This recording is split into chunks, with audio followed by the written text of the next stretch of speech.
Bugün çislak hürmetlik vatandaş.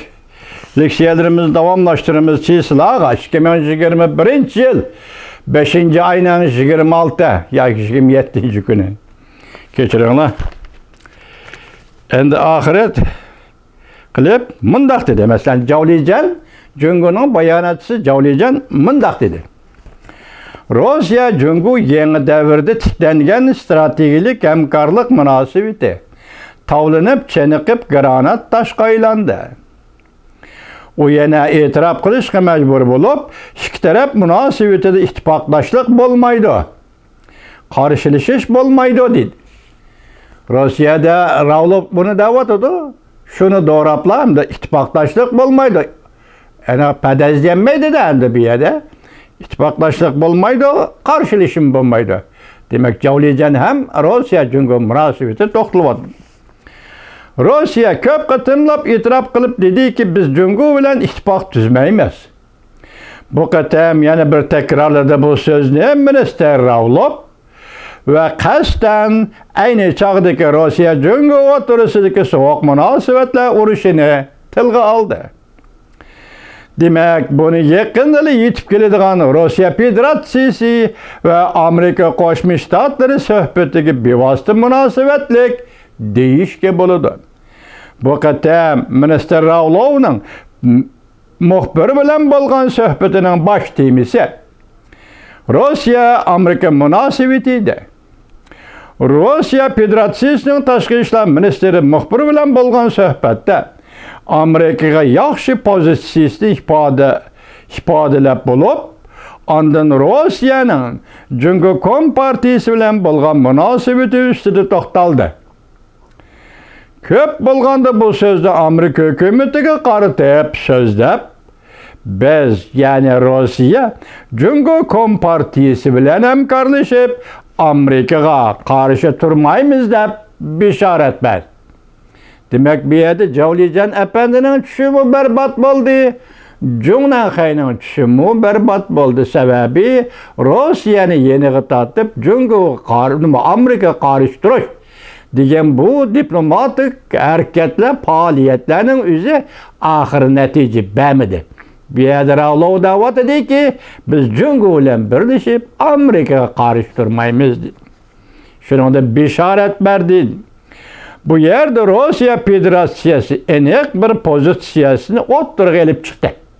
Demek o'zini topshirdi. Qalbni topshirdi, yoki maqsadni topshirdi, yoki siyosatni topshirdi deyli. Shu oddiy va murakkab jumla shun deyli. Siyosatni topshirdi. Bizning Jungo bilan birlashib Amerikaga qarshi turadigan niyatimiz yo'q. Rossiyaning yuqorida ifoda bildirishi Jungo Kompartiyasining yuqori qatlamini bearom qildi. Diqqat vatandosh.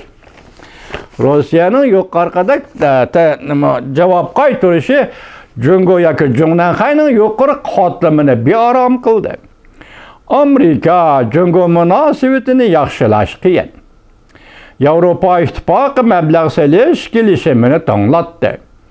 Jungo Kompartiyasi Rossiyani yeniga tortib, biz yetim qolmadik demoqchi bo'ldi-yu. Muşu meselede Rusya Federatsiyasining pozitsiyasi Jungo Kompartiyasining yuqori qatlaminin qalbini jarohatlantirdi. Rusya Amerika bilan munosabatni yaxshilashning fursatini ko'rib yetdi. Jungo Rossiyani yeniga tortib Amerikaga birlikda qarshi turish uchun oldirab yurdi. Aksicha Rossiya bo'lsa Jungo'ning kayfiyatiga qarab bu fursatni Amerika bilan munosabatni yaxshilaydigan dastakka aylantirdi. Bu jumlalarda ajoyib gaplar var, men ortiq tahlil qilolmadim, kechiringlar vatandoshlar. Jungo matbuotlari bu salbiy xabarni madiylash xabariga aylantirdi. Ko'rdingizmi? Hozir bo'layotgan orliqdagi xabarlarni Jungo matbuotlari uchun aytganda salbiy xabar, lekin buni ijobiy xabarga aylantirdi dedi. Lekin Rossiya Federatsiyasi hargizmi Jungoning kutgan yerdan chiqmadi. Lekin Rossiya Federatsiyasi hargizmi Jungoning kutgan yerdan chiqmadi. Rossiya o'zining manfaatiga ko'ngil bo'latdi. Cungo Kompartiyası yuqori qatlamining jonijan manfaati ko'ngil bo'lishlariga ko'ngil bo'lolmaydi. Cungo Kompartiyası faqat o'zini o'zi masxir qilib qoldi xolos.